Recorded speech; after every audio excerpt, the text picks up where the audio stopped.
Alhamdulillah rabbil alamin. Alhamdulillah rabbil alamin. Kuna kitu nataka nikwambie. Nitafurahi sana kama ukikubali na kupokea vizuri tu.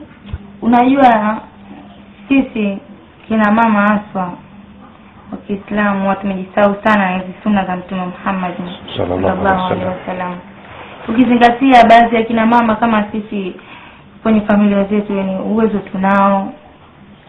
Hasa wewe mume wangu, kama sisi tumejaliwa na Mwenyezi Mungu alhamdulillah, uwezo tunao, tunakula vizuri, tunavaa vizuri, Mwenyezi Mungu anatujalia alhamdulillah.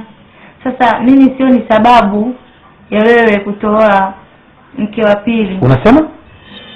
Nilikuwa naomba bora ongeze mke wa pili. Hebu subiri kwanza, unaongea kitu kinatoka mdomoni au kinatoka moyoni mwako? Nipo serious.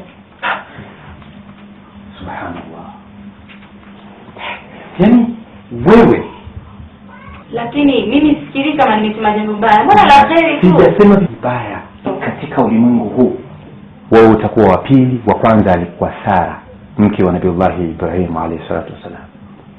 Kwa hiyo naona faraja, lakini nashangaa na hisi kama unachokisema hakitoki moyoni.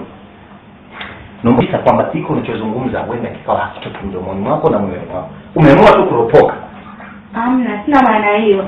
Sina maana hiyo. Naomba unisikilize na unielewe kwa makini. Na haya ninayoongea yanatoka akilini kwangu. Nirudisha na mtu samani. Naomba nikubalie.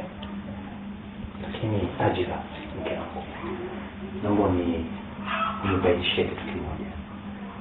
Najua kwamba wewe unajifunza Qur'ani na najua ni miongoni katika wanawake ambao mnafuatilia dini. Nashawishika kuamini huenda ulikaa na ukawa umefundishwa au ukawa umepewa mkazo katika mafunzo ya dini. Ni kitu kigumu sana kutokea katika jamii hii na hasa nchi yetu. Inshallah Mwenyezi Mungu akupe moyo kama kweli unachokizungumza kinatoka moyoni. Naomba tupate zisababu za Mwenyezi Mungu. Na kuomba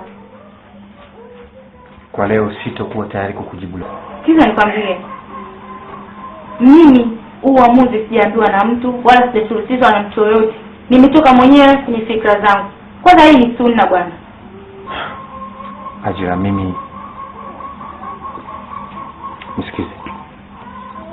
Naomba tuzungumze hili jambo siku nyingine kwa sababu yani anyway tutazungumza wakati mwingine kwa sababu si kwamba nakataa, lakini naona ni kitu adimu sana.